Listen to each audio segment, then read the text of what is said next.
AI ची धास्ती निर्माण होऊ लागली आहे। नोकऱ्यांवर परिणाम होण्याची शक्यता आहे। ग्रेट लर्निंगच्या अहवालातून ही माहिती समोर आली आहे। नोकऱ्यांवर वेगाने परिणाम होणार असल्याची ही धक्कादायक माहिती समोर येतीये।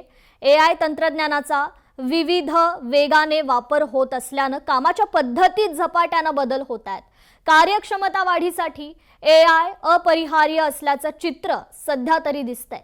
ग्रेट लर्निंग या शिक्षण तंत्रज्ञान कंपनीच्या अहवालातून ही माहिती समोर आली आहे। या अहवालानुसार AI चा वापर विपणन, मनुष्यबळ, वित्त, कार्यचालन, उत्पादन आणि विक्री या सर्वच विभागांमध्ये मोठ्या प्रमाणात होऊ लागलाय। AI आधारित स्वयंचलित यंत्रणेमुळे कामकाज अधिक सुटसुटीत होण्यासह कमी कर्मचारी संख्येमध्ये होऊ लागलाय। यामुळे निर्णय प्रक्रियेतील टप्पे कमी होऊन ते जलद होताना पाहायला मिळतात। तर ग्रेट लर्निंगच्या अहवालातून ही माहिती आता समोर आलेली आहे। AI मुळे नोकऱ्यांवर वेगाने होणारा हा परिणाम धक्कादायक आहे।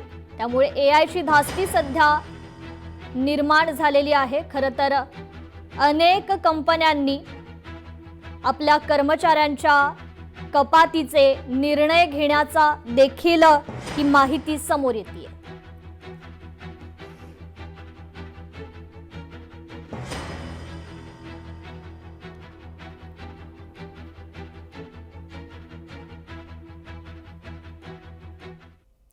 मुंबईच्या रस्त्यांवर थुंकलात तर याद राखा, कारण आता तुमच्याकडून दंड आकारला जाणार आहे। खरं तर मुंबईत थुंकणाऱ्यांवर आता महानगरपालिकेची नजर असणार आहे। महापालिकेचा थुंकणाऱ्यांना सज्जड इशारा आहे। मुंबईत तब्बल 350 सुपरवायझर्स थुंकणाऱ्यांवर लक्ष ठेवणार आहेत। तर थुंकल्यास 250 रुपये दंड आणि कचरा फेकल्यास 500 रुपयांचा दंड आकारण्यात येणार आहे।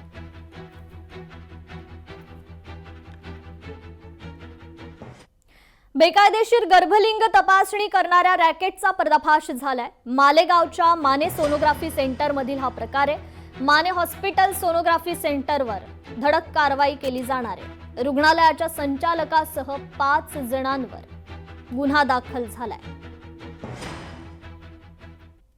डॉक्टर सुहास देवीदास वावळे, वैद्यकीय अधीक्षक ग्रामीण रुग्णालय मालेगाव यांनी दिलेल्या तक्रारीनुसार पोलीस स्टेशन मालेगाव येथे CR नंबर 365 PCPND ॲक्ट 1994 अंतर्गत माने हॉस्पिटल मालेगाव येथे अवैधरित्या गर्भलिंग निदान होत आहे अशी त्यांनी रेड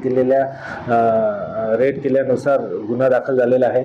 सदर गुन्ह्यात त्यांनी 5 आरोपीचे नावे दिलेले आहेत। लोकशाही मराठी ऐका, पहा, जागरूक रहा।